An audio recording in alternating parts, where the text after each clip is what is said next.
जब लक्की राधिका को डांट रहा था, तब राधिका चुपचाप घुटने में अपना मुंह दिए हुए सुबक रही थी।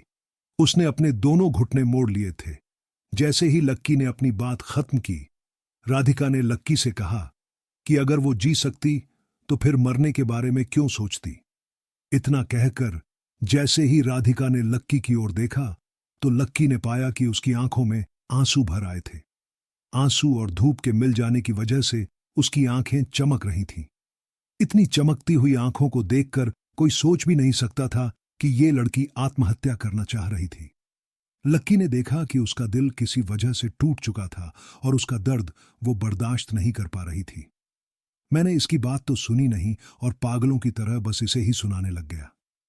मैं भी ना हद करता हूं, लक्की ने अपने आप से कहा। उसे सच में नहीं मालूम था कि राधिका किस दर्द से गुजर रही थी। लक्की ने अपने आप को शांत किया और राधिका की ओर देखते हुए बोला, देखो, अगर तुम्हें कोई प्रॉब्लम है तुम मुझे बता सकती हो, मैं तुम्हारी कुछ मदद कर सकता हूं। लक्की को इस तरह से अपनी ओर देखता हुआ देख राधिका को भी लग रहा था कि लक्की ही वो इंसान था जो उसकी मदद कर सकता था। जिस तरह से लक्की उसे देख रहा था, राधिका के मन को काफी सुकून मिल रहा था। लक्की का इस तरह से उसके साथ बैठना उसे बहुत ही महसूस करवा रहा था। लेकिन अचानक न जाने राधिका को क्या हुआ और वो बोली, नहीं, तुम मेरी मदद नहीं कर सकते हो। उसकी बात को सुनकर ऐसा लगा जैसे राधिका को फिर से अपनी सिचुएशन याद आ गई थी। उसे लग रहा था कि उसकी सिचुएशन ही कुछ ऐसी थी कि उसमें कोई भी उसकी मदद नहीं कर सकता था। अरे तुम ऐसा मत सोचो, मेरी बात मानो, मैं सच में तुम्हारी हेल्प कर सकता हूं, लक्की ने उसे फिर से समझाते हुए कहा। उस जैसे आदमी के लिए किसी की भी हेल्प करना बाएं हाथ का खेल था और वो आसानी से किसी को भी किसी भी तरह की मुसीबत से बाहर निकाल सकता था। छोड़ो, रहने दो, तुमने मुझे हेल्प करने का ऑफर दिया, यही मेरे लिए बहुत बड़ी बात है। अब मुझे और हेल्प की जरूरत नहीं है, थैंक्स, राधिका ने मुस्कुराते हुए कहा।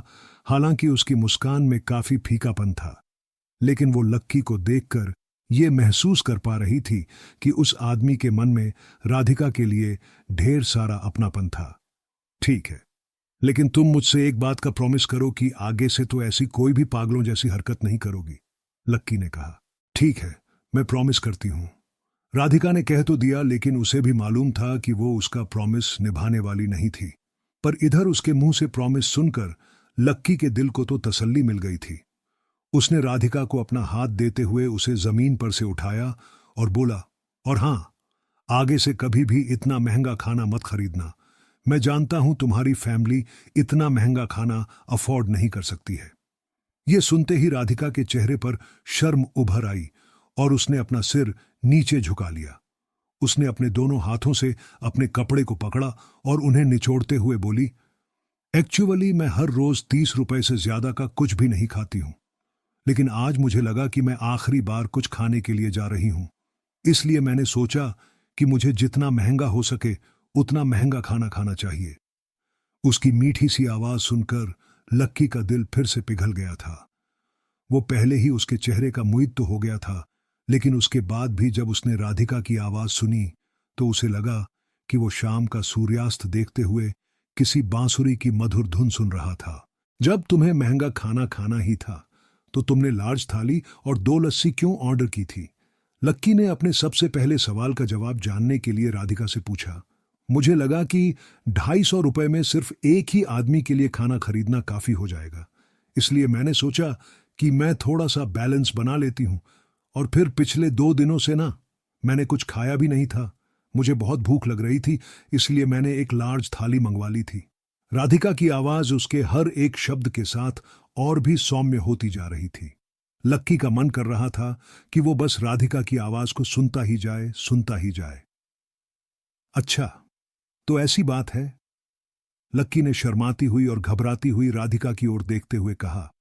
उसे लग रहा था कि राधिका हद से ज्यादा ही क्यूट थी। इससे पहले कि लक्की आगे कुछ कह पाता, राधिका ने उसका हाथ पकड़ा और बोली, इधर आओ। लक्की उसकी उंगलियों की छुअन से मानो ताजा महसूस करने लगा था। राधिका उसे अपने साथ फिर से उसी चट्टान पर ले गई थी जहां पर उसने उस थाली को छोड़ा था।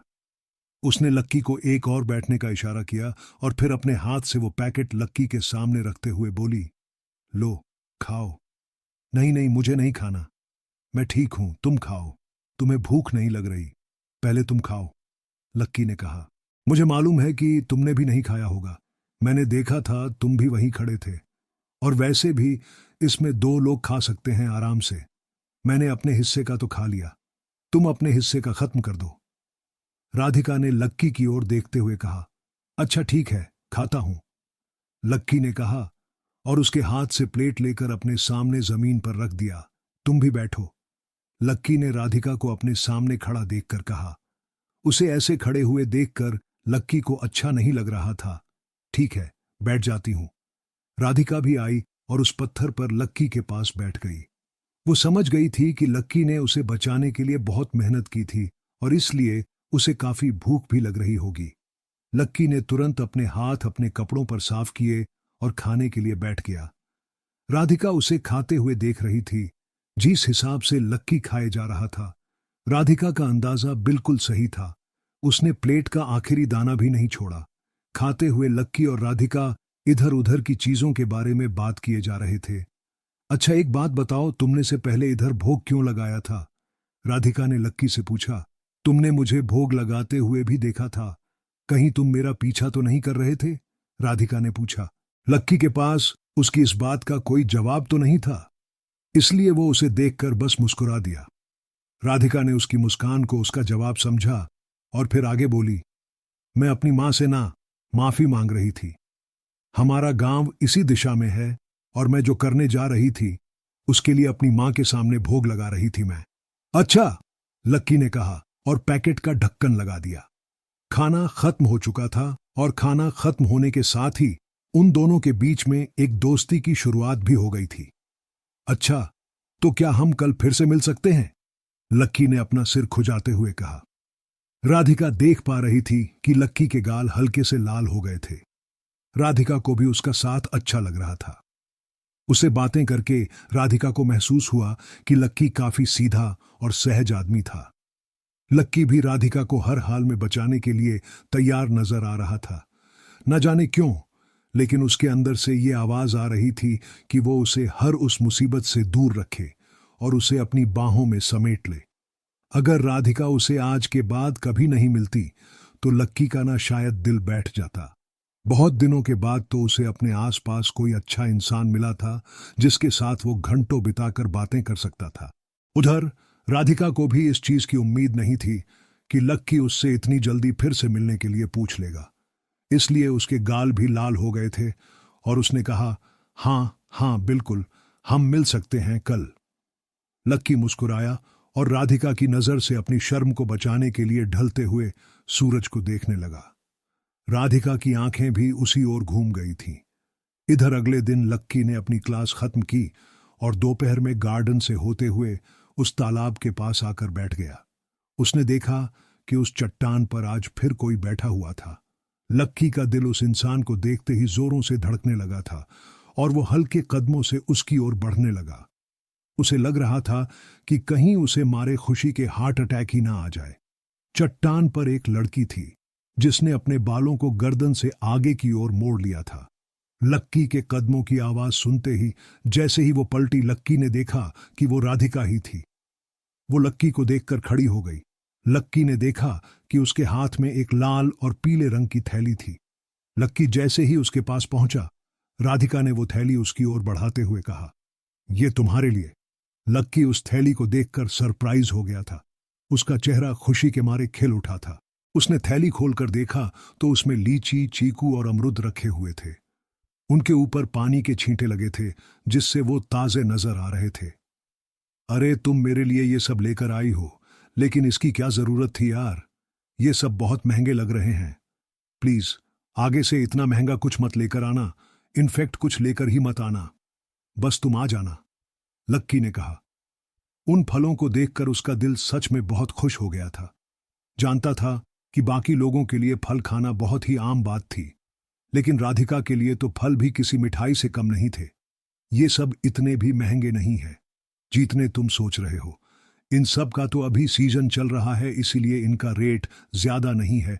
और फिर ये वो सारे फ्रूट्स हैं जो दुकानदार की दुकान पर बच गए थे। अच्छे अच्छे तो लोग ले गए, लेकिन ये छूट गए थे। इसलिए मैंने दुकानदार से बात की और तो उसने मुझे आधे दाम में ये सब दे दिए। फिर मैंने इन सब के खराब हिस्से को अलग किया और धोकर तुम्हारे लिए ले आई। प्लीज बुरा मत मानना, राधिका ने लक्की की ओर देखते हुए कहा। उसे लग रहा था कि बचे हुए सुनकर कहीं लक्की को ऐसा ना लगे कि राधिका उसके लिए ऐसा कुछ लेकर आई थी जो बाकी लोग छोड़ गए थे। अरे इसमें बुरा मानने वाली कौन सी बात है, लक्की ने कहा। उसके लिए तो यही बहुत बड़ी बात थी कि राधिका अपनी जेब से पैसे बचाकर उसमें से लक्की के लिए फ्रूट्स लेकर आई थी। लक्की ने थाली में से एक लीची निकाली और उसे अपने मुंह में डाल दिया। लीची काफी रसीली थी। लक्की का मिजाज मस्त हो गया। बहुत टेस्टी है यार, लक्की ने राधिका को देखते हुए कहा। तुम भी खाना पसंद करोगी? लीची सच में बहुत मीठी है। लक्की ने थैली में से एक और लीची निकालकर उसे राधिका की ओर बढ़ा दिया। राधिका ने लक्की की ओर देखा, फिर मुस्कुराते हुए उसके हाथ से लीची लेकर अपने मुंह में डाल लिया। उसके मुंह के हर एक कोने में उस लीची का रस घुल गया था। फिर दोनों चट्टान पर बैठे और लक्की ने सारे फलों को निकालकर अपने सामने थैली पर ही सजा दिया। सूरज अभी भी उनके सिर पर ही चमक रहा था, लेकिन दोनों एक दूसरे से बातें करने में इतने मग्न थे कि उन्हें गर्मी का कोई एहसास ही नहीं हो रहा था। इसके कुछ दिनों बाद तक लक्की और राधिका इसी तरह हर रोज उस तालाब के पास उसी चट्टान पर मिलने लगे। जब भी लक्की आता, वो कॉलेज की कैंटीन से अपने और राधिका के लिए खाने को कुछ पैक करवा के ले आता। हालांकि वो जो भी लाता वो काफी साधारण सा होता, क्योंकि लक्की अपनी पहचान के बारे में राधिका को पता नहीं लगने देना चाहता था। राधिका को भी उसके लाए हुए खाने से नहीं, उसके साथ खाने से मतलब था। वो दोनों उसी चट्टान पर बैठकर कभी दाल चावल तो कभी रोटी सब्जी खाया करते थे। हर दिन की तरह आज के दिन भी लक्की उसके लिए आलू, शिमला मिर्च की सब्जी, दाल चावल और रोटी लेकर उस तालाब के किनारे पहुंच गया था। लेकिन उसने अपनी आंखों के सामने जो देखा, उसे देखकर वो दंग रह गया था। राधिका वहां चट्टान पर नहीं थी। वैसे तो वो हर रोज इस वक्त आ जाया करती थी, लेकिन आज उसका कहीं कोई अता पता नहीं था। लक्की को लगा कि हो सकता है कि आज वो क्लास से लेट फ्री हुई हो या फिर कहीं किसी काम में उलझ गई हो। लक्की उसका इंतजार करने के लिए चट्टान पर आकर बैठ गया। वो सामने पानी को देखते हुए कुछ ना कुछ सोचे जा रहा था। उसका हर एक ख्याल सिर्फ राधिका पर ही आकर टिक रहा था। इससे पहले राधिका ने कभी ढंग का खाना नहीं खाया होगा ना। क्यों ना उसे दिल्ली के सबसे शानदार होटल में ले जाकर खाना खिलाया जाए। उसकी शक्ल तो देखने लायक हो जाएगी। वो खुश तो बहुत हो जाएगी, लेकिन उसे समझ में नहीं आएगा कि अपनी खुशी को एक्सप्रेस कैसे करे। लक्की यही सोच सोचकर अकेले में हंसे जा रहा था। लक्की काफी देर तक इन्हीं सब ख्यालों में उलझा रहा, लेकिन राधिका की कोई खैर खबर ही नहीं थी। उसने मोबाइल देखा तो उसे पता चला कि उसका इंतजार करते हुए 1 घंटे से ज्यादा का वक्त बीत चुका था। इस बीच ना तो उसका कोई फोन आया और ना ही कोई मैसेज। खाना पड़ा पड़ा ठंडा हुआ जा रहा था। छोड़ो अब यार, मैं ही फोन कर देता हूं, लक्की ने अपने आप से कहा और फिर फोन पर राधिका का नंबर डायल करने लगा। काफी घंटियों के बाद राधिका ने फोन उठाया। हेलो, अरे आज तुम कहां रह गई? लक्की ने पूछा। लक्की, वो मैं आज लैब में हूं, हमारे कुछ एक्सपेरिमेंट्स चल रहे हैं, तो मैं आज नहीं आ पाऊंगी। सॉरी, राधिका ने सिर्फ इतना कहा और फोन काट दिया। लक्की को उसकी ये बात बड़ी अजीब लगी। अगर वो नहीं आने वाली थी तो उसे ये पहले बताना चाहिए था। फिर लक्की ने सोचा कि अगर वो यहां नहीं आ पाएगी तो उसी को राधिका के पास चले जाना चाहिए। लक्की उठा और लैब की ओर निकल गया। जैसे ही वो लैब के बाहर आया, उसने राधिका को कॉल किया। हाँ, कहां हो तुम राधिका? मैं लैब के बाहर खड़ा हूं, लक्की ने कहा। लक्की, मैं तो लैब से बाहर निकल गई और तुम मेरी चिंता मत करो, आज तुम अकेले ही खा लो। राधिका ने सिर्फ इतना भर कहा और फिर से फोन काट दिया। लक्की को उसका यह व्यवहार अजीब सा लग रहा था। क्या राधिका उसे कुछ छुपा रही थी? क्या वो उसकी किसी बात से नाराज थी? अब लक्की क्या करने वाला था?